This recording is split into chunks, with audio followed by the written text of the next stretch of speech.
ഈശോ മിശിഹായ്ക്ക് സ്തുതിയായിരിക്കട്ടെ. പ്രിയ കൂട്ടുകാരെ, നമ്മൾ സഹദാശിക്ക് ഈശോ കൊടുത്ത സന്ദേശങ്ങളാണ് കേട്ടുകൊണ്ടിരിക്കുന്നത്. കഴിഞ്ഞ പ്രാവശ്യത്തെ പങ്കുവയ്ക്കലിൽ നാം കണ്ടു എന്തുകൊണ്ടാണ് സഹദാശിയ വഴി നൽകപ്പെട്ട സന്ദേശങ്ങൾ ഏറെ ശ്രദ്ധേയമാകുന്നതെന്ന്. നാം നമ്മെ തന്നെ അവസാന കാലത്തേക്ക്, യുഗാന്ത്യത്തിലേക്ക് ഒരുക്കേണ്ടിയിരിക്കുന്നു. അതുകൊണ്ടാണ് ഈ സന്ദേശത്തിന് ഇത്ര പ്രാധാന്യം. അനേകം മക്കള് നിത്യനരകത്തിൽ നിബന്ധിക്കാതിരിക്കാൻ ദൈവത്തിന് മനുഷ്യരോടുള്ള സ്നേഹം മൂലം പല വ്യക്തികളിലൂടെ തരുന്ന സന്ദേശങ്ങളും പ്രവചനങ്ങളും മുന്നറിയിപ്പുകളുമാണിത്. അതിൽ സഹദാശിയയ്ക്ക് കാലത്തിൻ്റെ അവസാനത്തെക്കുറിച്ച് പറഞ്ഞു കൊടുത്ത കാര്യങ്ങൾ ഏറെ ശ്രദ്ധേയമാണ്. ഇന്ന് നമ്മൾ കേൾക്കാൻ പോകുന്നത് 131 പേജ് മുതലാണ്. ഇതിൽ പറയുന്നത് യുഗാന്ത്യം. ഈശോ യുഗാന്ത്യത്തെക്കുറിച്ച് സഹദാശിയോട് പറഞ്ഞിട്ടുള്ളതാണ്. യുഗാന്ത്യത്തെക്കുറിച്ച് ഈശോയും സഹദാശിയുമായിട്ട് കുറേ സംഭാഷണങ്ങൾ നടന്നിട്ടുണ്ട്. മിക്കവാറും ദർശനങ്ങൾ നടന്നിട്ടുള്ളത് 1982 ജൂലൈ 2-നും 1983 ജൂലൈ 2-നും ഇടയ്ക്കാണ്. ഈ സംഭാഷണങ്ങളെല്ലാം മെത്രാൻ തിരുമേനിയുടെ അന്വേഷണ കമ്മീഷന്റെ മുമ്പിൽ വെച്ച് റെക്കോർഡ് ചെയ്യപ്പെട്ടിട്ടുണ്ട്. അതിൻ്റെ കുറച്ച് ഭാഗങ്ങളാണ് നമ്മൾ കേൾക്കാൻ പോകുന്നത്. അവസാന കാലത്ത്, യുഗാന്ത്യത്തിൽ എന്താണ് സംഭവിക്കുക? അവസാന കാലങ്ങളിൽ സൂര്യൻ്റെ ചൂട് ക്രമാതീതമായി വർദ്ധിക്കും. അനേകർ, എണ്ണമില്ലാത്തത്ര ജനം ക്ഷാമം കൊണ്ട് മരണമടയും. അതേ തുടർന്ന് ഏറെ കഷ്ടതകൾ വന്നു ഭവിക്കും. ലോകത്തിൽ ഇന്ന് വരെ ഉണ്ടായിട്ടുള്ളതിലേക്കും വെച്ച് വലിയ സഹനങ്ങൾ ഉണ്ടാകുമ്പോൾ സാത്താനിൽ നിന്ന് ഏറെ പ്രലോഭനങ്ങൾ മനുഷ്യർക്ക് നേരിടേണ്ടി വരും. ഇതുപോലെ കഷ്ടതകളൊക്കെ വരുമ്പോൾ ദൈവത്തിനെ തള്ളിപ്പറഞ്ഞ് ജീവിക്കാം, അവൻ്റെ കൂടെ ജീവിക്കാം എന്ന ഒരു പ്രലോഭനത്തിൻ്റെ വക്കിലായിരിക്കും ജനം മുഴുവൻ. കാരണം കഷ്ടത അത്രയ്ക്ക് അധികമായിരിക്കും. ഭൂമിയിലെ പല സ്ഥലങ്ങളിലും അകാരണമായി യുദ്ധം പൊട്ടിപ്പുറപ്പെടുമ്പോൾ എൻ്റെ വരവ് സമീപിച്ചിരിക്കുന്നു എന്ന് മനസ്സിലാക്കുക. മതങ്ങൾ തമ്മിൽ മല്ലടിക്കുമ്പോൾ ഞാൻ വന്നുകൊണ്ടിരിക്കുകയാണെന്ന് അറിയുക. മതങ്ങൾ തമ്മിലുള്ള യുദ്ധം ഒരിക്കൽ ആരംഭിച്ചാൽ പിന്നീട് അതിന് അവസാനമുണ്ടാവുകയില്ല. അന്ത്യകാലം അടുക്കുമ്പോൾ ഏറെ യുദ്ധങ്ങളുണ്ടാകും. രാജ്യം രാജ്യത്തിനെതിരായും മതങ്ങൾക്കെതിരായും തിരിയും. കുടുംബങ്ങൾ കലഹിക്കും. മാതാപിതാക്കൾ മക്കൾക്കെതിരായും പുത്രീപുത്രന്മാർ തമ്മിലും കലഹിക്കും. ഇതൊക്കെ അവസാന കാലത്തുണ്ടാകുന്ന അടയാളങ്ങളാണ് കേട്ടോ. ലോകം അനുദമിക്കാൻ വിസമ്മതിക്കുക മൂലം ഏറെ കഷ്ടപ്പാടുകൾ ഭൂമിയിലുണ്ടാകും. പ്രിയ സഹോദരങ്ങളെ, ഇപ്പറഞ്ഞ കാര്യങ്ങൾ ഒന്നുകൂടെ നമ്മൾ ഓർക്കുകയാണെങ്കിൽ ഇതൊക്കെ ഇപ്പോഴേ തന്നെ നടന്നു തുടങ്ങിയിട്ടുണ്ട്. മതങ്ങൾക്കെതിരായിട്ടുള്ള വൈരാഗ്യബുദ്ധിയോട് കൂടിയുള്ള കലാപങ്ങൾ, കുടുംബങ്ങളിൽ കലഹമുണ്ടാകും. മാതാപിതാക്കൾ മക്കൾക്കെതിരായും മക്കൾ മാതാപിതാക്കന്മാർക്കെതിരായും തിരിയും. ഇന്ന് എത്ര അമ്മമാരെ നിങ്ങൾക്ക് കാണണം പോലീസ് സ്റ്റേഷനിൽ അഭയം പ്രാപിച്ചിട്ടുള്ളത്? സ്വന്തം മക്കൾ കാരണം. പ്രായമായി വിവാഹം കഴിഞ്ഞാൽ അവർക്ക് അമ്മമാരെ വേണ്ട. പ്രത്യേകിച്ച് ആൺകുട്ടികൾക്ക് അമ്മമാരെ വേണ്ട, അപ്പന്മാരെ വേണ്ട, അവരുടെ സ്വത്ത് വേണം. ഇനി എങ്ങനെയെങ്കിലും ഈ ജീവിതം അങ്ങോട്ട് അവരുടെ കഴിഞ്ഞാൽ അത് മുഴുവൻ എനിക്ക് കിട്ടണം. അതിനു വേണ്ടിയുള്ള എന്തൊക്കെ പീഡനങ്ങളാണ് ഓരോ കുടുംബങ്ങളും നടക്കുന്നത്. ഇന്ന് അമ്മമാരെല്ലാം അഭയം പ്രാപിക്കുന്നത് പോലീസ് സ്റ്റേഷനിലാണ്, കോടതിയിലാണ്. എന്തിനാണെന്നോ, പാലൂട്ടി വളർത്തിയ മക്കൾ അമ്മമാർക്കെതിരെ തിരിഞ്ഞു കഴിഞ്ഞു. അവർക്ക് അമ്മമാരെ വേണ്ട, അപ്പന്മാരെ വേണ്ട, വയസ്സായവരെ വേണ്ട. അവരുണ്ടാക്കിയ സ്വത്തൊക്കെ വേണം, അതിനവകാശം പറഞ്ഞു വരും. പക്ഷേ അവരെ നോക്കാൻ സാധിക്കില്ല. അവർ പിന്നെ നമ്മുടെ കൂടെ ഉണ്ടാകുന്നത് വെറുപ്പാണ്. ഇതുപോലെ അനേകം മാതാപിതാക്കൾ നട്ടമെട്ടും തിരിയുകയാണ്. അതൊക്കെ കാണുമ്പോൾ മനസ്സിലാക്കിക്കോളൂ, അന്ത്യകാലം അടുത്തു കഴിഞ്ഞു. അതുപോലെ പുത്രീപുത്രന്മാർ, ഒരു വീട്ടിലുള്ള സഹോദരന്മാർ തമ്മിൽ എന്താ വെറുപ്പ്. ഞാൻ കഴിഞ്ഞ ആഴ്ച ഒരു കാര്യം ഇങ്ങനെ ഷെയർ ചെയ്യായിരുന്നു. സ്വന്തം സഹോദരനെതിരെ കേസ് കൊടുത്ത് ആളെ ബുദ്ധിമുട്ടിപ്പിക്കുക, ഇത് തന്നെ ലക്ഷ്യം. പ്രായമായവരാണ്, വിട്ടുവീഴ്ച മനോഭാവമില്ല.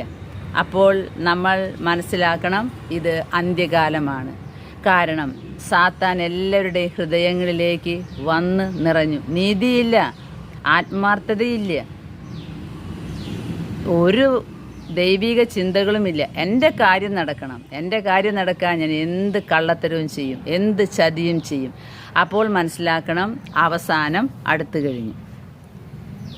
സഹദേശ കർത്താവിനോട് ചോദിക്കുന്നുണ്ട്, എന്തിനാണ് താങ്കൾക്ക് വേണ്ടി പ്രവർത്തിക്കുന്ന മതങ്ങൾ തമ്മിൽ പോരാടുന്നത് കർത്താവേ?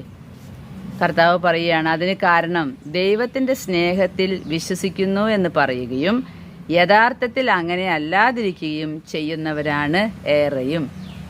ദൈവത്തിൻ്റെ സ്നേഹത്തിൽ വിശ്വസിക്കുന്നുണ്ട് എന്നൊക്കെ പറയും, പക്ഷെ സ്വന്തം കാര്യം വരുമ്പോൾ ഈ സ്നേഹമൊക്കെ മറന്നു കളയും. ശരിക്കും അവർ ദൈവത്തെ സ്നേഹിക്കുകയല്ല, അവരവരുടെ കാര്യം നടക്കാൻ വേണ്ടി ദൈവത്തെ സ്നേഹിക്കുന്നു. അതുപോലെ തന്നെയാണ് ഇന്ന് ധ്യാന കേന്ദ്രങ്ങളിലേക്കും പ്രാർത്ഥനാ കൂട്ടായ്മകളിലേക്കും ആരൊക്കെ എവിടെയൊക്കെ ഒഴുകി ഒഴുകി പോകുന്നുണ്ടോ, അത് ഭൂരിഭാഗവും ദൈവസ്നേഹം കൊണ്ടല്ല. സ്വന്തം നിയോഗങ്ങൾ നടക്കണം.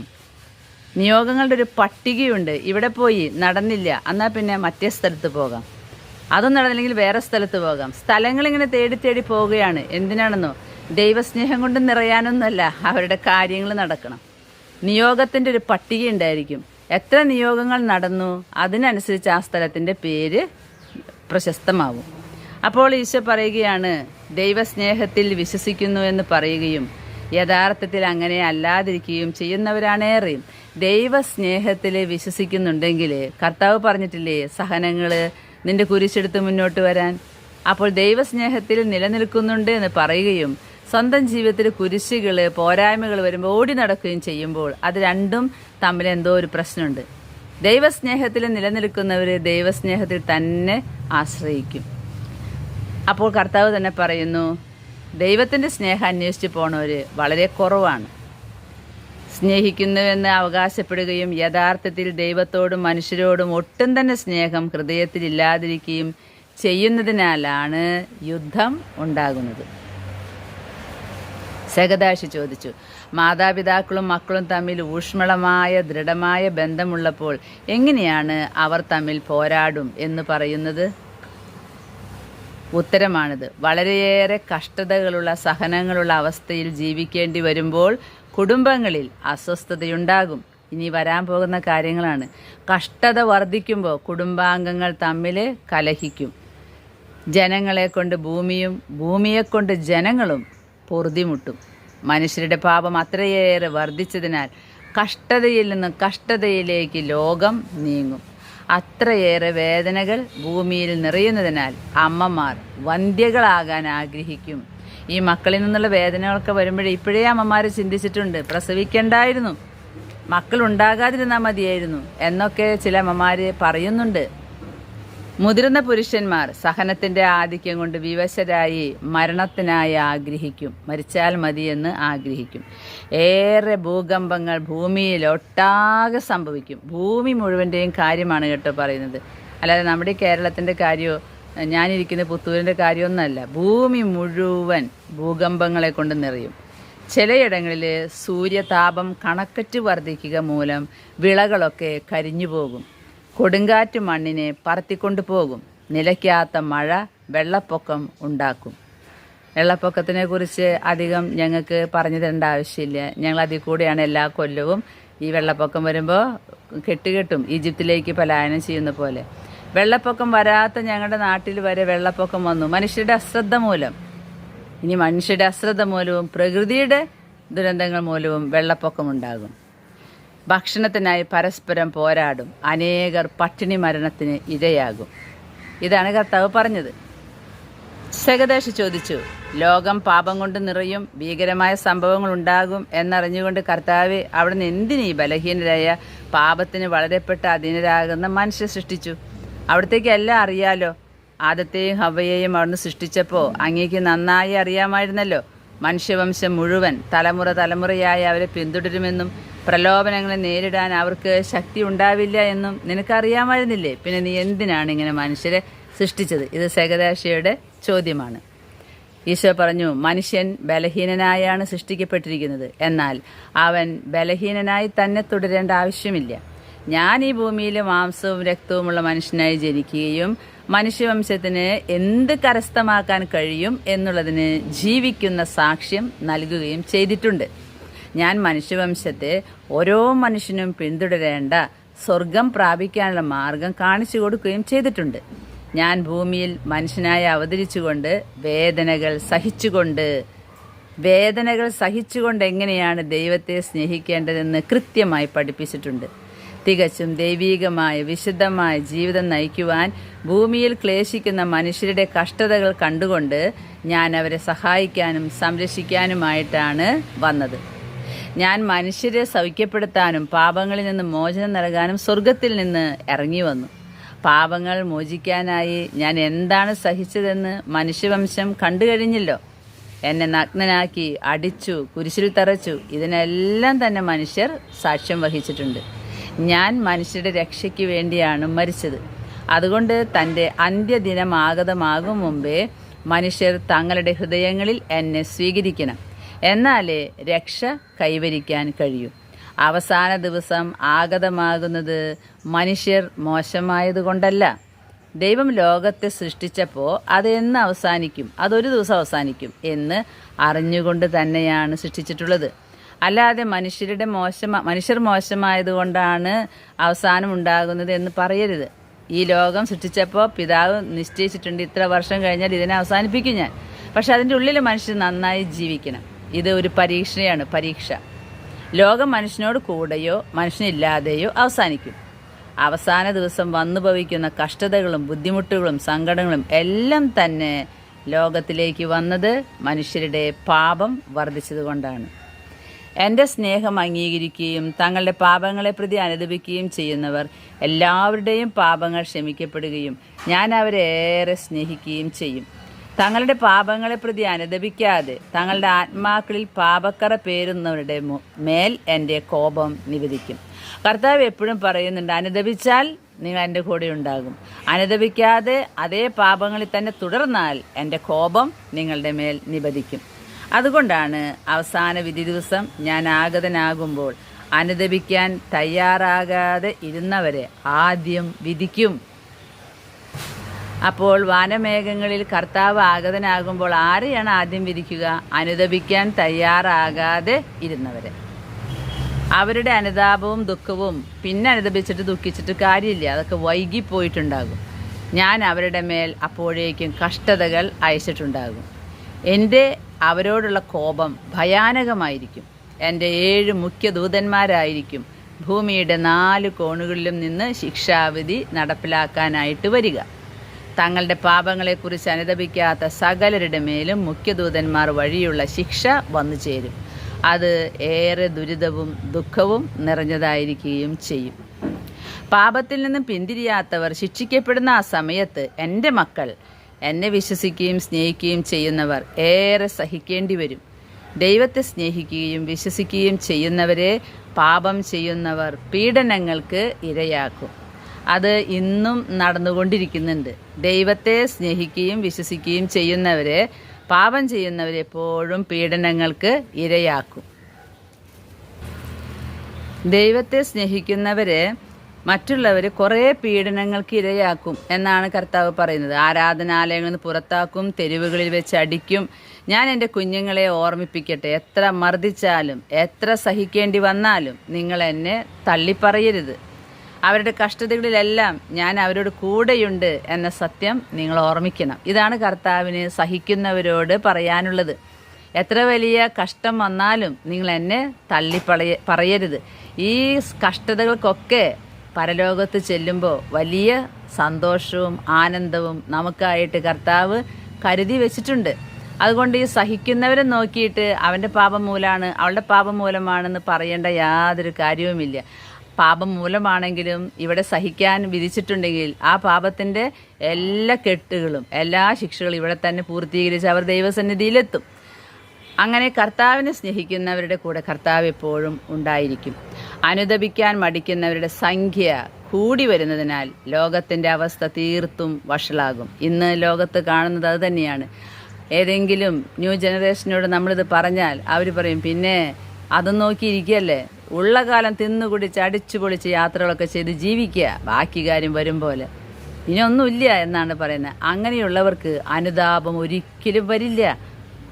ഇങ്ങനെയൊരു ദൈവമുണ്ടെന്നും നമ്മുടെ പാപങ്ങളെ ഓർത്തൊക്കെ നമുക്ക് ശിക്ഷ വരുന്നുണ്ടെന്നും ഇതിനൊക്കെ നമ്മൾ കണക്ക് കൊടുക്കേണ്ടി വരുമെന്നും വിശ്വസിക്കാത്തവർ എങ്ങനെ അനുദപിക്കും?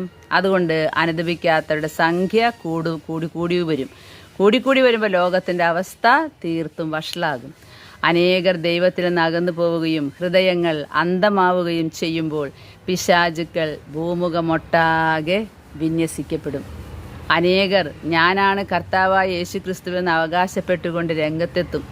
അവർ എല്ലാ കഷ്ടതകളും ദുഃഖങ്ങളും മാറ്റിത്തരാമെന്ന് വാഗ്ദാനം ചെയ്യും. കാരണം അവരുടെ ഒരേ ഒരു ഉദ്ദേശം മനുഷ്യരെ വഞ്ചിക്കുകയും തിന്മയിലേക്ക് ആനയിക്കുകയുമാണ്. അപ്പോൾ പിശാജ് നന്മയുടെ വേഷം ധരിച്ചും വരും. രോഗങ്ങളൊക്കെ സൗഖ്യപ്പെടുത്തും. കുറേ രോഗികൾ സൗഖ്യപ്പെടും. അതുപോലെ കഷ്ടതകളൊക്കെ പെട്ടെന്ന് മാറിക്കിട്ടും. അതിൻ്റെ ഉള്ളിൽ ചതി ഒളിഞ്ഞിരിക്കുന്നുണ്ടോ എന്ന് ശ്രദ്ധിക്കണം. സേകദാശി ചോദിക്കുകയാണ്, അവസാന കാലത്തെ ഈ സംഘട്ടനത്തിൽ നിന്നും എങ്ങനെ നാം രക്ഷപ്പെടും? പിശാചുക്കളെ എങ്ങനെ തിരിച്ചറിയും? ഈശോ പറഞ്ഞു, ആരെങ്കിലും ഞാനാണെന്ന് പറയുകയും എൻ്റെ നാമത്തിൽ പ്രവർത്തിക്കുകയും ബൈബിളിൽ പറഞ്ഞിരിക്കുന്ന സത്യങ്ങൾക്ക് എതിരെ സംസാരിക്കുകയും ചെയ്യുമ്പോൾ മനസ്സിലാക്കുക, അവർ ദൈവത്തിൻ്റെ പ്രകാശത്തിൽ നിന്നും നിങ്ങളെ അകറ്റുന്ന പിശാചുക്കളാണെന്ന്. ബൈബിളിൽ പറഞ്ഞിരിക്കുന്ന സത്യങ്ങൾക്ക് എതിരെ സംസാരിക്കുന്നവരുണ്ടെങ്കിൽ ശ്രദ്ധിക്കണം. ഈ ദുർശക്തികളെ തോൽപ്പിക്കാൻ നിങ്ങൾ അനുദപിക്കുകയും കുമ്പസാരിക്കുകയും പ്രാർത്ഥിക്കുകയും വേണം. അപ്പോൾ ഈ പിശാചുക്കളുടെ ശക്തികളെ തോൽപ്പിക്കാനുള്ള 3 മാർഗം: നിങ്ങൾ അനുദപിക്കുക, നിങ്ങൾ കുമ്പസാരിക്കുക, നിങ്ങൾ പ്രാർത്ഥിക്കുക. ഇതാണ് ഈശോ പറയുന്നത്. ലോകമെമ്പാടുമുള്ള സകലരെയും അറിയിക്കുക, ഇന്നു മുതൽ പരിഹാര പ്രായശ്ചിത്തങ്ങൾ അനുഷ്ഠിക്കുക. ഈശോ അതാണ് ആവശ്യപ്പെടുന്നത്. പരിഹാര പ്രായശ്ചിത്തങ്ങളാണ് ഇനി വേണ്ടത്. അല്ലാതെ എൻ്റെ ആ നിയോഗം നടക്കണം, ഇത് നടക്കണം, അത് നടക്കണം എന്നുള്ള പ്രാർത്ഥനകളല്ല ഈ അവസാന കാലത്ത് വേണ്ടത്. പാപങ്ങൾക്ക് പരിഹാരം ചെയ്ത് പ്രായശ്ചിത്തം അനുഷ്ഠിക്കുക, അനുദപിക്കുക. ഇത്രമാത്രം പാപങ്ങൾ മനുഷ്യർ ഞാനടക്കം ചെയ്തു കൂട്ടുന്നുണ്ടല്ലോ എന്നോർത്ത്, ഇത്രമാത്രം നമ്മെ സ്നേഹിക്കുന്ന ദൈവത്തെ നമ്മൾ വേദനിപ്പിക്കുന്നുണ്ടല്ലോ, നമുക്ക് മറ്റുള്ളവർ ക്ഷമിക്കാൻ കഴിയുന്നില്ലല്ലോ, ഇതോർത്ത് നമ്മൾ അനുദപിക്കണം, പ്രാർത്ഥിക്കണം. കാരണം പിശാച് ഭൂമുഖമെമ്പാടും എത്തിച്ചേർന്ന് നന്മയിൽ നിന്ന് മനുഷ്യവംശത്തിനെ വ്യതിചലിപ്പിക്കാനുള്ള ശ്രമം ഉടനടി ആരംഭിക്കും. പ്രിയ കൂട്ടുകാരെ, തിന്മയെ കൂട്ടുപിടിച്ചവർക്ക് സാമ്പത്തികമായിട്ടൊരു നഷ്ടം ഉണ്ടാവില്ല. അവരടിക്കടി ഉയരും, ഒരു കുഴപ്പമുണ്ടാവില്ല. പക്ഷേ അവരെ നന്മയിൽ നിന്നും ആ മനുഷ്യരെയൊക്കെ വ്യതിചലിപ്പിക്കും. അതാണ് പിശാചിൻ്റെ തന്ത്രം. പല കാരണങ്ങൾ കൊടുക്കും. കണ്ടോ, ഇന്നാൾ ഇങ്ങനെ ചെയ്തില്ലേ, പിന്നെ നിന്നെ പള്ളിയെ പോണേ, ഇന്നാളിത് അവിടെ ഒരു കാര്യമില്ല, അവിടേക്ക് പോകണ്ട.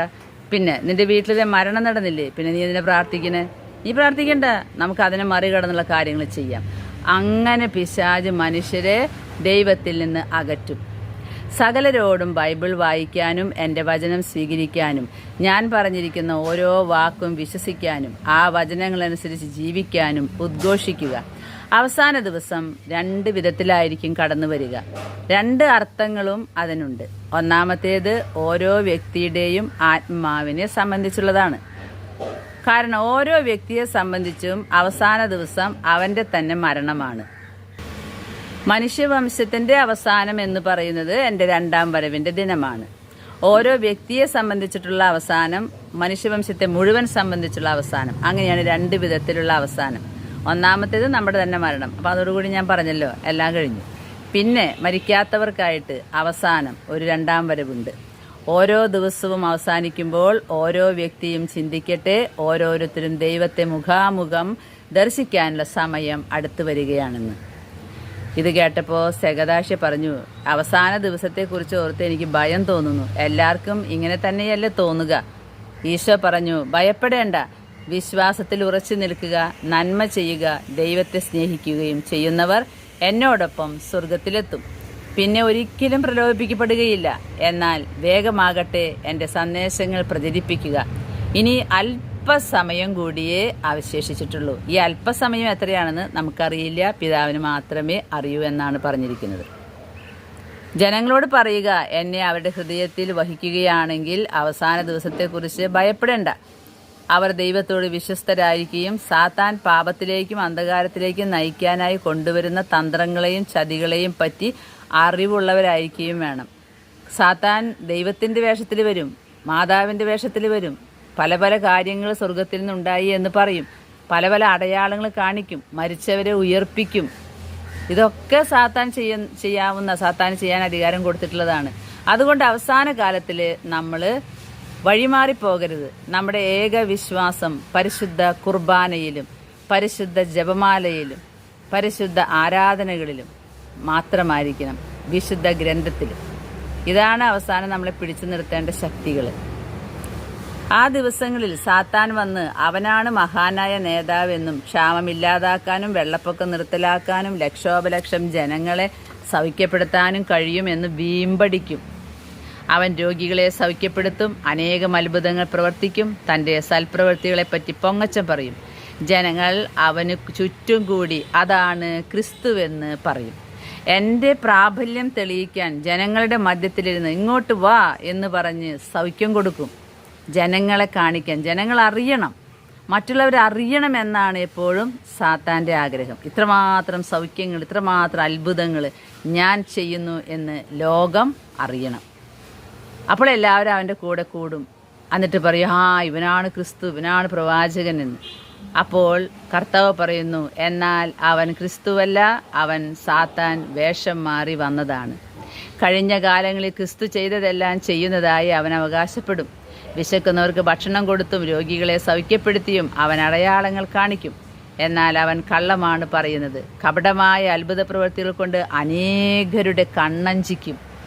രോഗങ്ങളുള്ള ചിലർക്ക് സൗഖ്യം നൽകും, വിശക്കുന്നവരെ തീറ്റിപ്പോറ്റും. എന്നാൽ അത്ഭുതങ്ങൾ അവൻ്റെ കെണികളാണ്. അവൻ്റെ അത്ഭുതങ്ങൾ കെണികളാണ്. മനുഷ്യഹൃദയങ്ങളെയും ആത്മാക്കളെയും അവൻ കെണിയിൽപ്പെടുത്തും. അവസാന നാളുകളിൽ മനുഷ്യരുടെ ശ്രദ്ധ വ്യതിചലിപ്പിക്കാനും അവരെ സ്വർഗത്തിലേക്കുള്ള വഴിയിൽ നിന്ന് വ്യതിചലിപ്പിക്കാനും എൻ്റെ സത്യത്തിൽ നിന്ന് അകറ്റാനും വേണ്ടതെല്ലാം അവൻ ചെയ്യും. ദൈവത്തിൽ നിന്ന് അകറ്റണം. ദൈവം എന്താണ് പറഞ്ഞിരിക്കുന്നത്? സഹനങ്ങൾ ഏറ്റെടുത്ത് കുരിശെടുത്ത് എൻ്റെ പിന്നാലെ വാ. അതിനെതിരായിട്ട് അവൻ പറയും, ഞാൻ ഈ സഹനങ്ങളൊക്കെ മാറ്റിത്തരാം. ഒരാൾക്ക് രോഗം കൊടുത്താൽ പറയും, രോഗമൊക്കെ മാറ്റിത്തരാം, വിഷമിക്കേണ്ട, രോഗം മാറും. അപ്പോൾ കർത്താവ് പറയും, ഞാൻ സഹനമായിട്ട് കൊടുത്തതാണ്. അത് നമ്മൾ മാറാൻ വിചാരിച്ചാലും തമ്പരാൻ വിചാരിച്ചാലേ മാറുള്ളൂ. സഹനങ്ങൾ കുറേ നാൾ കൊണ്ടു നടക്കുമ്പോൾ കർത്താവ് വരും. പക്ഷേ അതിന് കൂടുതൽ മുൻതൂക്കം കൊടുത്ത് സൗഖ്യത്തിനായിട്ടും സഹനങ്ങൾ മാറ്റാനായിട്ടും അവർ എപ്പോഴും ഓടി നടക്കും.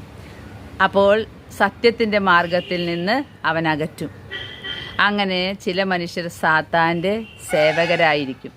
ആ ദിവസങ്ങളിൽ അവർ മറ്റുള്ളവരോട് ദൈവവും സാത്താനും തമ്മിലുള്ള വ്യത്യാസം അത്ര പ്രധാനപ്പെട്ടതൊന്നുമല്ല എന്ന് പറഞ്ഞ് വഴിതെറ്റിക്കും. അവരെന്താ പറയാന്നറിയോ? ദൈവവും സാത്താനും തമ്മിൽ അങ്ങനെ സ്വർഗത്തിൽ വെച്ചുണ്ടായത് ചെറിയൊരു കുടുംബ പ്രശ്നമാണ്, അവർ സഹോദരന്മാരാണ്, അത് മനുഷ്യരെ ബാധിക്കുന്ന കാര്യങ്ങളൊന്നുമല്ല, അതൊന്നും നിങ്ങൾ ചിന്തിക്കണ്ട, അതൊക്കെ അവിടെ കിടന്ന് നടന്നോട്ടെ. ഇതൊന്നും നിങ്ങൾ വിശ്വസിക്കരുത്. ദൈവം സർവശക്തനാണ്, അവന് സഹോദരന്മാരില്ല. ബൈബിളിൽ പറഞ്ഞിരിക്കുന്ന വചനങ്ങൾ മാത്രം നിങ്ങൾ വിശ്വസിക്കുക. ഇതാണ് കർത്താവ് പറയുന്നത്. ഈശോയാണെന്ന് സ്വയം പറഞ്ഞുകൊണ്ട് വരുന്നവരെ നിങ്ങൾ വിശ്വസിക്കരുത്. ഈശോയാണ്, പിതാവാണ് സംസാരിക്കുന്നത് എന്ന് പറഞ്ഞ് സ്വയം സംസാരിക്കുന്നവരുണ്ട്, വിശ്വസിക്കരുത്. ഒരു പിതാവും ഒരു ഈശോയും ഒരു മനുഷ്യരിൽ ആവസിച്ചുകൊണ്ട് ഇങ്ങനെ സംസാരിക്കില്ല. അങ്ങനെ ഞാൻ പിതാവാണ്, ഞാൻ ഈശോയാണ്, ഞാൻ ഉണ്ണീശോയാണ്, ഞാൻ കന്യകാമറിയമാണ് എന്നൊക്കെ പറഞ്ഞ് പ്രവചനങ്ങൾ വരും. അങ്ങനെ പറയുന്നവർ നുണയന്മാരാണ്. അവർ അനേകർ ഈ കിംവദന്തികളിൽ വിശ്വസിക്കുകയും ക്രിസ്തു വന്നുവെന്നും അതാണ് ക്രിസ്തു എന്ന് പറയുകയും ചെയ്യും. അവനെ നിങ്ങൾ ആരാധിക്കരുത്. നിങ്ങൾ എന്നോട് വിശ്വസ്തരായിരിക്കുക, പ്രാർത്ഥനകൾ അർപ്പിച്ച് എന്നെ വിളിക്കുക. നിങ്ങൾ എവിടെയായിരുന്നാലും ഞാൻ നിങ്ങളെ കണ്ടെത്തും. ഞാൻ മനുഷ്യർക്കിടയിൽ സഞ്ചരിക്കുമ്പോൾ പൊങ്ങച്ചം പറയുകയോ അണികളെ നിരത്തുകയോ ചെയ്തിട്ടില്ല. നിശബ്ദമായി ഞാൻ രോഗികളെ സുഖപ്പെടുത്തും, കാഴ്ചയില്ലാത്തവർക്ക് കാഴ്ച നൽകും, ബധിരരുടെ കാതുകൾ തുറക്കും. സ്തുതി കീർത്തനങ്ങൾ ആവശ്യപ്പെടാതെ ഞാൻ രാജ്യങ്ങളെ തീറ്റിപ്പോറ്റും. ഞാൻ ആരുടെയും ശ്രദ്ധയിൽപ്പെടാതെ ലോകത്തിലൂടെ സഞ്ചരിക്കും. എന്നോട് വിശ്വസ്തരായിരിക്കുന്നവരെ സഹായിക്കുകയും ചെയ്യും. എന്നെ വിശ്വസിക്കുക, എന്നോട് പ്രാർത്ഥിക്കുക. നിങ്ങൾ എവിടെയായിരുന്നാലും ഞാൻ നിങ്ങളെ കണ്ടെത്തും. ശക്തിക്കായും ധൈര്യത്തിനായും നിങ്ങൾ അന്ധകാരത്തിൻ്റെ ദിനങ്ങളിൽ എന്നെ വിളിക്കുക, ഞാൻ നിങ്ങളെ ശക്തിപ്പെടുത്തും. അനേകം കാപഢ്യമേറിയ അത്ഭുത പ്രവൃത്തികൾ സംഭവിക്കും. ഇപ്പോൾ നടന്നുകൊണ്ടിരിക്കുന്നതാണ്. ഭയങ്കര അത്ഭുതങ്ങളാണ് എല്ലാ സ്ഥലത്തും നടക്കുന്നത്. പക്ഷെ അതൊന്നും നിങ്ങൾ വിശ്വസിക്കരുത്. കാരണം കാലത്തിൻ്റെ അവസാനത്തിൽ അവയൊന്നും ദൈവത്തിൽ നിന്നും ഉത്ഭവിച്ചവയല്ല എന്ന് നിങ്ങൾ മനസ്സിലാക്കും. ഞാൻ വഴി സംഭവിക്കുന്ന അത്ഭുതങ്ങൾ ഹൃദയത്തിലാണ് സംഭവിക്കേണ്ടത്. ഈശോയുടെ അത്ഭുതമാണെങ്കിൽ ഹൃദയത്തിന് മാറ്റമുണ്ടാകും, പെരുമാറ്റത്തിന് മാറ്റമുണ്ടാകും, ചിന്തകൾക്ക് മാറ്റമുണ്ടാകും. ഞാൻ നിങ്ങളുടെ ഹൃദയങ്ങളിൽ ആഗതനാകുമ്പോൾ സ്ത്രീ പുരുഷ ഭേദമന്യേ വിശ്വാസികളുടെ ഹൃദയങ്ങൾ സ്നേഹം കൊണ്ട് നിറയപ്പെടും. ഒരു സ്ഥലത്ത് പോയിട്ട് രോഗസൗഖ്യം കിട്ടി, അങ്ങനെ അത്ഭുതം നടന്നു, ഈ കാര്യം നടന്നു, ആ കാര്യം നടന്നു എന്നൊക്കെ പറയുന്നതല്ല. കർത്താവ് പറയുന്നു, നിങ്ങളുടെ ഹൃദയം സ്നേഹം കൊണ്ട് നിറയണം. നിങ്ങളുടെ കുടുംബത്തിൽ ആരെയൊക്കെ നിങ്ങൾക്ക് സ്നേഹിക്കാൻ കഴിയുന്നില്ലെങ്കിൽ അവിടെ അത്ഭുതമൊന്നും നടന്നിട്ടില്ല. നിങ്ങൾ വേറെ ആരുടെ പിന്നാലെയാണ്. ഞാനാണ് നിങ്ങളുടെ മാതൃക എങ്കിൽ നിങ്ങളുടെ ഹൃദയം, നിങ്ങൾ എന്നെയാണ് പിഞ്ചിലെന്തെങ്കിൽ നിങ്ങളുടെ ഹൃദയം സ്നേഹം കൊണ്ട് നിറയും. അങ്ങനെ നിങ്ങൾക്ക് മറ്റുള്ളവരെ സ്നേഹിക്കാൻ കഴിയും. ഇങ്ങനെ ഈ അത്ഭുതം നടക്കാതെ മറ്റോ കുറേ അത്ഭുതങ്ങൾ നടന്നു എന്ന് പറഞ്ഞതുകൊണ്ട് യാതൊരു പ്രയോജനവും ഉണ്ടാകില്ല എന്നാണ് ഈശോ പറയുന്നത്. അത്ഭുതം നടക്കുന്നുണ്ടെങ്കിൽ ഹൃദയത്തിൽ നടക്കണം. എന്താണ് അത്ഭുതം? എല്ലാവരെയും സ്നേഹിക്കാൻ കഴിയണം. ആ അത്ഭുതം നടക്കാത്തടത്തോളം കാലം മറ്റത്ഭുതങ്ങൾക്കൊന്നും വേറെ ഒരു വിലയുമില്ല. ലോകമെമ്പാടുമുള്ള വിശ്വസ്തർ എന്നെ സ്വപ്നങ്ങളിൽ ദർശിക്കും. അവർ പരിശുദ്ധാത്മാവിനാൽ നിറയപ്പെടും. ഇന്ന് പല മക്കളും ഈശോയെയും മാതാവിനെയും സ്വപ്നത്തിൽ കാണുന്നുണ്ട്. ക്രിസ്ത്യാനികളല്ല, എനിക്കറിയാം, ഒരുപാട് മക്കൾ. പക്ഷെ അവരൊന്നും പുറത്ത് പറയുന്നില്ല എന്നേ ഉള്ളൂ. രഹസ്യത്തിൽ വന്ന് പറയും, ഞാൻ ഇങ്ങനെ സ്വപ്നം കണ്ടു, എന്നോട് ഇങ്ങനെ ഈശോ സംസാരിച്ചു. അങ്ങനെ അനേകം പേര് വിശ്വസ്തരായി നിൽക്കുന്നവർക്ക് ജാതി മത ഭേദമന്യേ കർത്താവ് സ്വപ്നത്തിൽ വരും. എന്നാൽ പാപികളുടെ ഹൃദയത്തിൽ പരിശുദ്ധാത്മാവ് വരില്ല. അവർ ദൈവത്തിൻ്റെ പ്രതിപുരുഷന്മാരായി അവകാശപ്പെടുന്ന പിശാചുകളുടെ പിന്നാലെ പോകും. ക്ഷാമം കൊണ്ട് തകർന്ന രാജ്യങ്ങളിലേക്ക് സാത്താൻ ഏറെ ഭക്ഷണ സാധനങ്ങളുമായി കടന്നു ചെല്ലും. കാരണം അതല്ലേ ഇന്ന് മനുഷ്യർക്ക് വേണ്ടോ? ഭക്ഷണം വേണം, അടിപൊളി വസ്ത്രങ്ങൾ വേണം, എൻ്റെ കാര്യങ്ങൾ നടക്കണം. അപ്പോൾ അവർക്ക് എല്ലാവർക്കും സന്തോഷമാകും. അങ്ങനെ സാത്താൻ എല്ലാം കൊണ്ട് മനുഷ്യരുടെ മുമ്പിലേക്ക് വരും. പകരം അവൻ പറയും, എന്നെ ആരാധിക്ക്. കർത്താവിനോട് പറഞ്ഞത് തന്നെ. ശാരീരികമായി നിങ്ങളുടെ വിശപ്പിനെ ശമിപ്പിക്കാനായി നിങ്ങൾ അവൻ്റെ പക്കൽ നിന്ന് സ്വീകരിക്കുന്ന ഭക്ഷണം നിങ്ങളുടെ ആത്മാക്കളെ വിഷലിപ്തമാക്കും. അതുകൊണ്ട് അത് സ്വീകരിക്കരുത്. ആ ഭക്ഷണം മനുഷ്യഹൃദയങ്ങളിൽ ദൈവത്തോടുള്ള സത്യവും സ്നേഹവും ഇല്ലാതെയാക്കും. അത് മനുഷ്യരുടെ അത്യാഗ്രഹത്തെ ആളിക്കത്തിക്കും, ഹൃദയങ്ങളിൽ വെറുപ്പ് വിതയ്ക്കുകയും ചെയ്യും. അത് രാജ്യത്തിനെതിരായും അയൽക്കാർക്കെതിരായും പ്രവർത്തിക്കാൻ കാരണമാകും. വ്യാജ ദൈവത്തെ ആരാധിക്കുന്നതിനേക്കാൾ നല്ലത് വിശപ്പ് സഹിക്കുന്നതാണ്. നിന്റെ ഉദരം വേദനിച്ചാലും ആരാധന ആവശ്യപ്പെടുന്ന ഒന്നിലും നിന്ന് ആഹാരം സ്വീകരിക്കരുത്. എന്നോട് പ്രാർത്ഥിക്കുക, ഞാൻ നിന്നെ തീറ്റിപ്പോറ്റും. അപ്പോൾ സെഗദാഷ് ചോദിക്കുകയാണ്, കർത്താവെ, അങ്ങ് പറയുന്നു അവസാന കാലഘട്ടത്തിൽ ഏറെ കഷ്ടതകൾ ഉണ്ടാകും, നാശത്തിൻ്റെയും പാപത്തിൻ്റെയും പാതയിലേക്ക് പിശാചുക്കൾ മനുഷ്യരെ തന്ത്രപൂർവ്വം വഴി നടത്തും. ഈ അന്ത്യദിനങ്ങളിൽ അങ്ങയെ സ്നേഹിക്കുകയും വിശ്വസ്തതാപൂർവ്വം അങ്ങേക്ക് വേണ്ടി ജോലി ചെയ്യുകയും ചെയ്ത ആളുകളെ സാത്താൻ്റെ കെണിയിൽ വീഴാതെ എങ്ങനെയാണ് രക്ഷപ്പെടുത്തുക? എപ്പോഴും നല്ലവരായി ജീവിച്ചിരുന്ന അവസാന നാളുകളിൽ കെണിയിൽ വീണു പോയവർക്ക് എന്ത് സംഭവിക്കും? എപ്പോഴും എന്നും ദൈവത്തിൻ്റെ വിശ്വസ്തദാസനായിരുന്ന ഒരാൾ സാത്താൻ്റെ കെണിയിൽ വീണ് അന്ധനായി എന്ന കാരണത്താൽ പറുദീസയ്ക്ക് അർഹനല്ല എന്ന് വരുന്നത് കഷ്ടമല്ലേ? ഈശോ പറയാണ്, ഞാൻ സർവശക്തനായ ദൈവമാണ്. ആരും ഈ കാര്യങ്ങളെക്കുറിച്ച് ആകെ ആലോചിച്ച് വിഷമിക്കൊന്നും വേണ്ട. അവൻ ഇത്ര നാൾ ദുഷ്ടനായി നടന്നു, കണ്ടോ, ഇപ്പം അവൻ നന്നായി. അല്ലെങ്കിൽ കുറേ നാൾ നന്നായി നടന്നവനാ, പെട്ടെന്ന് അവൻ്റെ വിശ്വാസത്തിൽ പോയി. ഇവരൊക്കെ എന്ത് സംഭവിക്കും? ദൈവം പറയാണ്, ഞാൻ സർവശക്തനായ ദൈവമാണ്. എനിക്ക് മനുഷ്യരുടെ ഹൃദയങ്ങളിലേക്ക് നോക്കാൻ കഴിവുണ്ട്. അന്തിമ വിധിയുടെ സമയത്ത് ദൈവവും സാത്താനും തമ്മിലുള്ള യുദ്ധത്തിൽ അവർ യഥാർത്ഥ വിശ്വാസികളായി അന്തിമ ദിനങ്ങളിൽ നിലകൊണ്ടോ എന്ന് എനിക്കറിയാം. അങ്ങനെയുള്ളവരെ ഞാൻ രക്ഷിക്കും. അപ്പോൾ സെഗദാഷ് ചോദിക്കുകയാണ്, ഒരിക്കലും അങ്ങയെ ജീവിതകാലത്ത് സ്വന്തം ഹൃദയങ്ങളിൽ സ്വീകരിക്കാതിരുന്ന് തെറ്റുകൾ മാത്രം ചെയ്തവരെ അവർ സാത്താൻ്റെ ഭാഗം ചേർന്ന് ദൈവത്തിനെതിരെ യുദ്ധം ചെയ്തിട്ടില്ല എങ്കിൽ എന്തു ചെയ്യും? അവർ സ്വർഗത്തിൽ പോകുമോ? ഇതാണ് സെഗദാഷിയുടെ ചോദ്യം. അതായത് ഒരിക്കലും ജീവിതകാലത്ത് ഈശോയെ അംഗീകരിച്ചിട്ടില്ല അവർ. തെറ്റുകൾ മാത്രമേ ചെയ്തിട്ടുള്ളൂ, പക്ഷെ സാത്താൻ്റെ ഭാഗം ചേർന്നിട്ടില്ല. അങ്ങനെയുള്ളവർ എന്ത് ചെയ്യും? ഈശോ പറയാണ്, ഈ ജീവിതകാലം മുഴുവൻ അവൻ സാത്താന് വേണ്ടിയാണ് ഈ പ്രവർത്തിച്ചത്.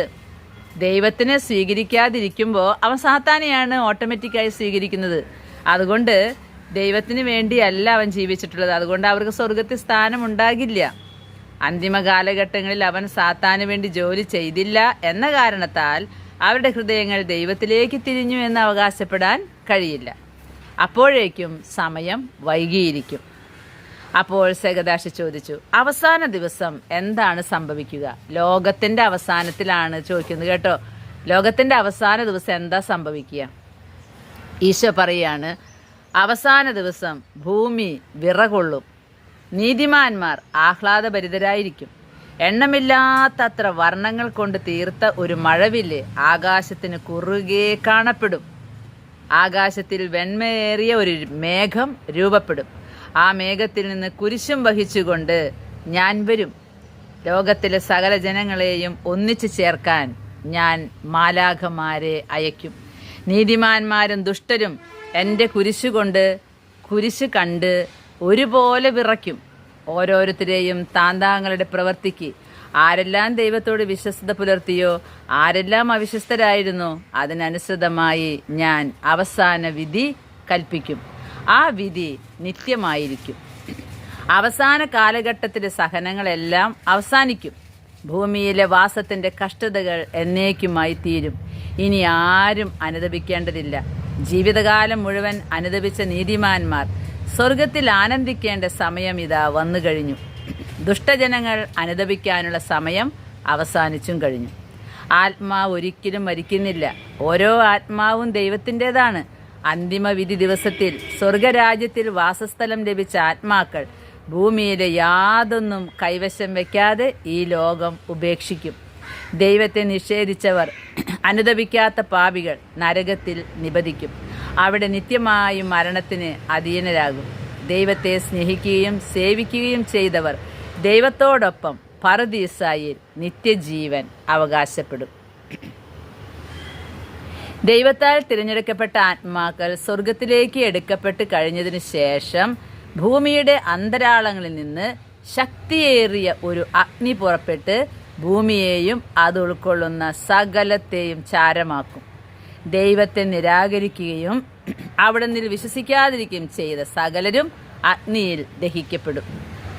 അപ്പോൾ അവസാന വിധിയിൽ നല്ലവരെയും മോശപ്പെട്ടവരെയും തരംതിരിച്ചു കഴിഞ്ഞാൽ നല്ലവരെല്ലാം സ്വർഗത്തിലായിരിക്കുമ്പോൾ ഭൂമിയുടെ അന്തരാളത്തിൽ നിന്നൊരു അഗ്നി വരുമെന്നാണ് പറയുന്നത്. എന്നിട്ട് ഭൂമിയെയും അതിലുള്ള സകലത്തെയും, ദൈവത്തെ നിഷേധിച്ചവരും സ്നേഹമില്ലാത്തവരും ദൈവകൽപ്പന ലംഘിച്ചവരുമായിട്ട് ഭൂമിയിൽ നിൽക്കുന്ന എല്ലാവരും കത്തിച്ചാമ്പലാകും. സെഗദാഷ് ചോദിച്ചു, അവസാന ദിനത്തിന് ശേഷം ഏതെങ്കിലും ആത്മാക്കൾ ശുദ്ധീകരണ സ്ഥലത്തിലൂടെ കടക്കേണ്ടി വരുമോ? ഈശോ പറയാണ്, ലോകം അവസാനിക്കുന്നതോടുകൂടെ ശുദ്ധീകരണ സ്ഥലം ഇല്ലാതെയാകും. ശുദ്ധീകരണ സ്ഥലം ദൈവത്തിൽ വിശ്വസിക്കുകയും ജീവിതകാലത്ത് ഏറെ നന്മ ചെയ്യുകയും എന്നാൽ ഏതാനും പാപങ്ങളോട് കൂടെ മരണമടയുകയും ചെയ്തവർക്ക് വേണ്ടിയുള്ളതാണെന്ന് അവർ സ്വർഗത്തിലേക്ക് കരയേറ്റപ്പെടും മുമ്പ് വിശുദ്ധീകരണത്തിന് വിധേയരാകേണ്ടിയിരിക്കുന്നു. എന്നാൽ അന്തിമ കാലഘട്ടങ്ങളിലെ സഹനങ്ങളിലൂടെ കടന്നു പോകുന്ന ആത്മാക്കൾ അതിനാൽ തന്നെ ശുദ്ധീകൃതരാവുകയും അവർ നേരെ സ്വർഗത്തിലെത്തുകയും ചെയ്യും. അതുകൊണ്ട് ഇനി ശുദ്ധീകരണ സ്ഥലത്തിൻ്റെ ആവശ്യം ഇല്ല. അവസാന വിധിക്ക് ശേഷം ആത്മാക്കൾ ഒന്നുകിൽ സ്വർഗത്തിലെത്തിച്ചേരും, അല്ലെങ്കിൽ നിത്യമായ നരകാഗ്നിയിൽ നിബദിക്കും. സെഗദാഷ് ചോദിച്ചു, അവസാന വിധി ദിവസം എന്നാണ് എന്ന് അവിടത്തേക്ക് ജനങ്ങളോട് പറഞ്ഞുകൂടെ? അതുവഴി അവർ മാനസാന്തരപ്പെട്ട് സ്വർഗത്തിലേക്ക് എത്തില്ലേ? ഇതാണ് സെഗദാഷിയുടെ ചോദ്യം. ഈ അവസാനം എന്ന് പറയേണ്ട ഈ അവസാന ദിവസം എന്നാണെന്നൊന്ന് പറഞ്ഞുകൂടെ എന്ന്. ഈശോ പറയാണ്, ഒന്നാമതായി ആ ദിനം ഏതാണെന്ന് എനിക്കറിഞ്ഞുകൂടാ. പിതാവായ ദൈവത്തിന് മാത്രമേ ലോകം എന്ന് അവസാനിക്കുമെന്ന് കൃത്യമായി അറിഞ്ഞുകൂടൂ. അതുകൊണ്ട് പ്രിയ സഹോദരങ്ങളെ, ലോകം ഇപ്പോൾ അവസാനിക്കും, ഇന്ന സമയത്ത് അവസാനിക്കും എന്ന് പറയുന്ന പ്രവചനങ്ങളിലേക്ക് ഒരിക്കലും ശ്രദ്ധ കൊടുക്കണ്ട. ലോകം എന്ന് അവസാനിക്കുമെന്ന് ഈശോയ്ക്ക് പോലും അറിയില്ല. അറിയാത്ത കാര്യങ്ങളാണ് ഇന്ന് കുറേ മനുഷ്യരെടുത്തിട്ട് വ്യാഖ്യാനിച്ച് പറഞ്ഞുകൊണ്ടിരിക്കുന്നത്. കർത്താവ് പറയുന്നു, എന്ന് ലോകാവസാനം നടക്കുമെന്നല്ല നിങ്ങൾ വ്യാഖ്യാനിക്കേണ്ടത്.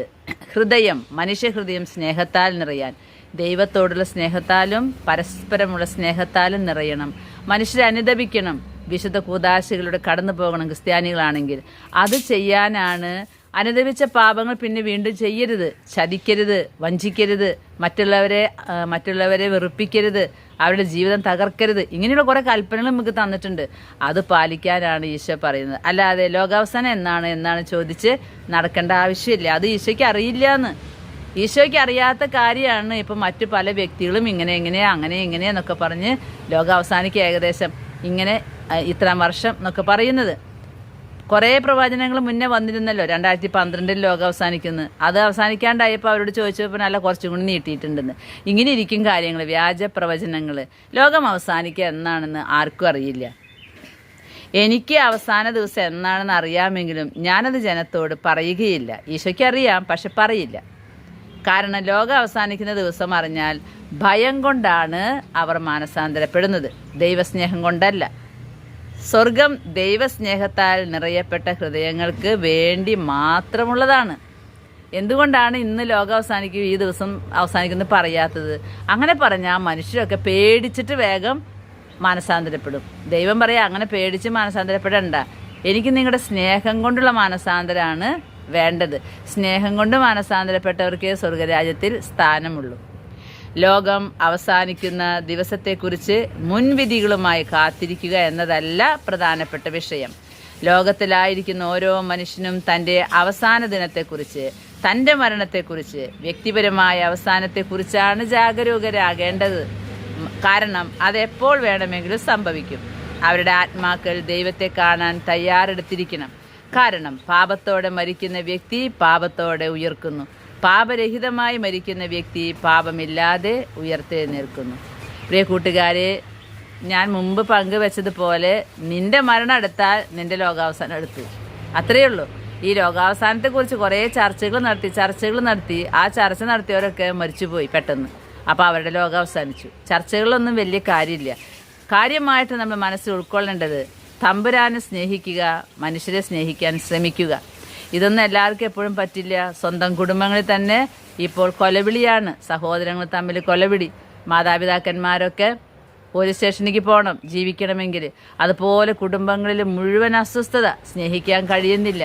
ഇത് ആദ്യം നേരിയാക്കണമെന്നാണ് കർത്താവ് പറയുന്നത്. അല്ലാതെ ലോകം എപ്പോഴും അവസാനിക്കും എന്ന് പ്രവചനങ്ങളും ചർച്ചകളും നടത്തണ്ട എന്നാണ് കർത്താവ് പ്രത്യേകമായി പറയുന്നത്.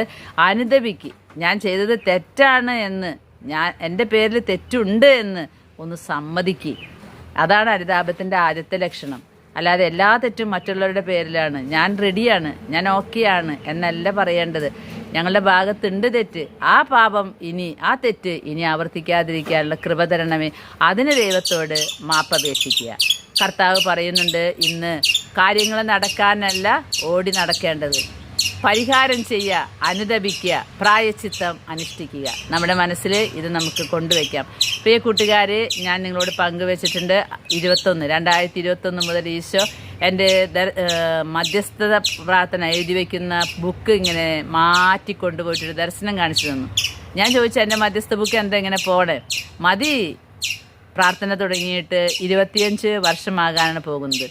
21 കൊല്ലം നീ ഇതുപോലെ മധ്യസ്ഥം വഹിച്ചില്ലേ? കല്യാണം നടക്കണം, സ്ഥലം കിട്ടണം, വീട് പണിയണം, കുട്ടികളുടെ രോഗം മാറണം, പഠിപ്പ് ശരിയാണെന്ന് പലർക്കും വേണ്ടി. ഇനി മധ്യസ്ഥം വഹിക്കേണ്ട കാലം കഴിഞ്ഞു. 2021 മെയ് മാസത്തിൽ ഈശോ തന്ന സന്ദേശമാണ്, ഇനി നിങ്ങൾ ചെയ്യേണ്ടത് പാപത്തിന് പരിഹാരമാണ്. നിങ്ങളുടെയും നിങ്ങളുടെ തലമുറയുടെയും നിങ്ങൾ ജീവിച്ചിരിക്കുന്നവരുടെയും പാപത്തിന് പരിഹാരം. പ്രിയ കൂട്ടുകാരെ, അന്ന് മുതൽ പുസ്തകത്തിൽ മധ്യസ്ഥ നിയോഗങ്ങളില്ല. അങ്ങനെ പാപത്തിന് പരിഹാരം ചെയ്തുകൊണ്ടിരിക്കുക ഓരോ ചൊവ്വാഴ്ചയും. അപ്പോൾ ഞാൻ ഈശോയോട് ചോദിച്ചിട്ടുണ്ട്, സേകദാശ ചോദിച്ചതുപോലെ, അപ്പോൾ ഈ ഭൂമിയിലായിരിക്കുമ്പോൾ ഞങ്ങൾക്ക് കാര്യങ്ങൾ നടക്കണ്ടേ, അതിന് ഞങ്ങൾ എന്ത് ചെയ്യും? കർത്താവ് പറഞ്ഞു, എൻ്റെ അമ്മയുടെ പക്കലേക്ക് നേരിട്ട് പോകണം. പരിശുദ്ധ അമ്മ മാതാവിൻ്റെ പക്കലേക്ക് നമ്മുടെ നിയോഗത്തിനായിട്ട് നേരിട്ട് ചെല്ലാം. എന്നിട്ട് അമ്മയിൽ നിന്ന് അനുഗ്രഹങ്ങൾ വാങ്ങാം. അത് ഇവിടെ അങ്ങനെ പ്രാർത്ഥിക്കാൻ തുടങ്ങിയത് കുരുക്കഴിക്കുന്ന മാതാവിൻ്റെ ഒരു രൂപം ഇവിടെ വന്നതിന് ശേഷം ധാരാളം മക്കൾ വരും. ഞാൻ എല്ലാവരോടും പറയും, മധ്യസ്ഥ പ്രാർത്ഥന ഇല്ല കേട്ടോ. ഇവിടെയുള്ളത് നമ്മുടെയും നിങ്ങളുടെയും ഒക്കെ കുടുംബത്തിൻ്റെ പരിഹാരമാണ്, പാപപരിഹാരമാണ് ചെയ്തിരിക്കുന്നത്. മാപ്പാക്കണമേ കരുണയായിരിക്കണമേ. ഞങ്ങളും ഞങ്ങളുടെ കുടുംബക്കാരും ഞങ്ങളുടെ തലമുറയും ചെയ്തു പോയ പാപങ്ങളോട് കരുണ കാണിക്കണമേ. ഇതാണ് നമ്മുടെ പ്രാർത്ഥന. അതിനുവേണ്ടി പരിഹാരം അനുഷ്ഠിക്കുകയാണ്. അങ്ങനെ ചെയ്യുമ്പോൾ എല്ലാം വിടുതൽ കിട്ടും, എല്ലാ ബന്ധനങ്ങളും അഴിയും. പരിശുദ്ധ അമ്മയുടെ പക്കലേക്ക് പോയിക്കോളാൻ പറയും. ആദ്യം തന്നെ ഏറ്റവും ആദ്യം നിങ്ങൾ അവിടെ പോയിട്ട് പ്രാർത്ഥിച്ച നിങ്ങളുടെ നിയോഗങ്ങൾ. ഇവിടെ ചെയ്യുന്നത് പാപപരിഹാരം. ഈ സന്ദേശങ്ങൾ വായിച്ചപ്പോൾ എനിക്ക് തോന്നാണ്, ദൈവമേ 2021 മുതൽ കർത്താവ് എന്നെയും ഈ വഴിയിൽ കൂടെ നയിച്ചല്ലോ എന്ന്. ദൈവത്തിൻ്റെ അനന്തകാരുണ്യത്തിന് നമുക്ക് നന്ദി പറയാം. ക്രിസ്തുമസ് ദിനത്തിൽ ഈശോ നമ്മുടെ ഹൃദയത്തിൽ പിറക്കാനായിട്ട് ഈ പറയുന്ന സന്ദേശങ്ങൾ നമുക്ക് ഉൾക്കൊള്ളാൻ ശ്രമിക്കാം. എന്താണ് ഈശോ പറഞ്ഞിട്ടുള്ളത്? ലോകാവസാനം ഓർത്ത് നടക്കണ്ട, ദൈവത്തെ സ്നേഹിക്കുക, മനുഷ്യരെ സ്നേഹിക്കുക. ഈശോയെ സ്നേഹിക്കുന്നു എന്ന് പറയുകയും മറ്റുള്ളവരെ സ്നേഹിക്കാൻ കഴിയുന്നില്ലെങ്കിൽ അത് ഈശോയെ സ്നേഹിക്കലാവില്ല, ഈശോയെ തള്ളിപ്പറയലായിരിക്കും. ആത്മാർത്ഥമായിട്ട് നമുക്ക് പ്രാർത്ഥിക്കാം, ദൈവമേ നീ ആഗ്രഹിക്കുന്നത് പോലെ നിന്നെ സ്നേഹിക്കാൻ, മറ്റുള്ളവരെ സ്നേഹിക്കാൻ, ഞങ്ങളെ വെറുപ്പിക്കുന്നവരെ, ഞങ്ങളെ ദേഷ്യപ്പെടുത്തുന്നവരെ, ഞങ്ങളെ എപ്പോഴും കുറ്റപ്പെടുത്തുന്നവരെ ഒക്കെ സ്നേഹിക്കാനുള്ള കൃപ എനിക്ക് നീ നൽകണമേ എന്ന്. അങ്ങനെ ചെയ്യാൻ പറ്റിയിട്ടില്ലെങ്കിൽ നമുക്കിപ്പോൾ മാപ്പ് ചോദിക്കാം, പരിഹാരം അനുഷ്ഠിക്കാം, ചെയ്യാൻ പറ്റണമേ എന്ന് ആത്മാർത്ഥമായിട്ട് പ്രാർത്ഥിക്കാം. ദൈവം നമ്മെ ഓരോരുത്തരെയും അനുഗ്രഹിക്കട്ടെ. ഉണ്ണീശോ ഈ വർഷം പുൽക്കൂട്ടിലല്ല ജനിക്കേണ്ടത്, നമ്മുടെ ഹൃദയത്തിലാണ് എന്ന് ഓർത്തുകൊണ്ട് ഹൃദയങ്ങളെ ഒന്ന് മാറ്റിമറിക്കാൻ നമുക്ക് ശ്രമിക്കാം. കർത്താവിൻ്റെ അനുഗ്രഹം, പരിശുദ്ധ അമ്മയുടെ സംരക്ഷണം നമുക്ക് ഓരോരുത്തർക്കും ഉണ്ടാകട്ടെ എന്ന് പ്രാർത്ഥിച്ചുകൊണ്ട് ആമേൻ.